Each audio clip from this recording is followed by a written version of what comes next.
Alright, so this is my out of the theater reaction for Abigail, and it's pure fun. First of all, I did not see the trailer, and it feels like I'm one of the few people that haven't seen this trailer, which is why I like the movie a lot. And that's simply because apparently the trailer did give away a lot about this movie. So if you're like me, do not watch the trailer, and you will definitely enjoy it more. Second of all, I think the movie's actually really hilarious. And usually I say a movie is funny but not laugh out loud funny, but there were moments in this movie where I was genuinely laughing out loud. And what makes this work is just the overall actors and actresses just having a great time. And they're not just taking jabs at each other, it's just straight up shots at each other at times. But if you see this movie, you're definitely going to fall in love with Peter. He's really just like the meathead jock of the group, but he's just really hilarious to me.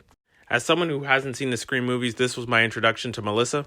And if this movie proved one thing, it definitely is that Melissa does not need the Scream franchise at all. And as someone who once again has not seen the trailers, I thought the twist in this movie was actually pretty solid. But at times, especially towards the end of the movie, it was definitely kind of lacking in execution. One of my other criticisms for this movie is that once the comedy leaves towards the final 20-30 minutes, this movie kind of just goes full camp mode.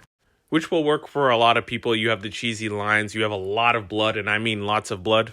But for me, I think the movie was at its best when it was actually being pretty funny and weaving between horror and comedy.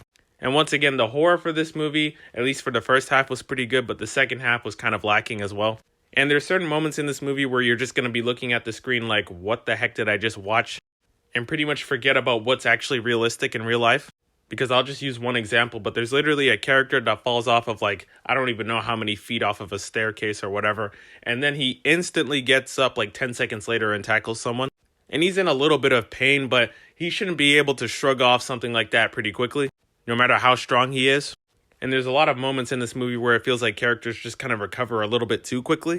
But overall, this movie is definitely a fun movie to watch. Also, the options this week was either this or watching Sasquatch as Fuck, and I think I picked the better option here. But I will be watching that movie later this week, but not for any weird reason. But definitely go see this without seeing any of the trailers, and I think you will definitely have a good time.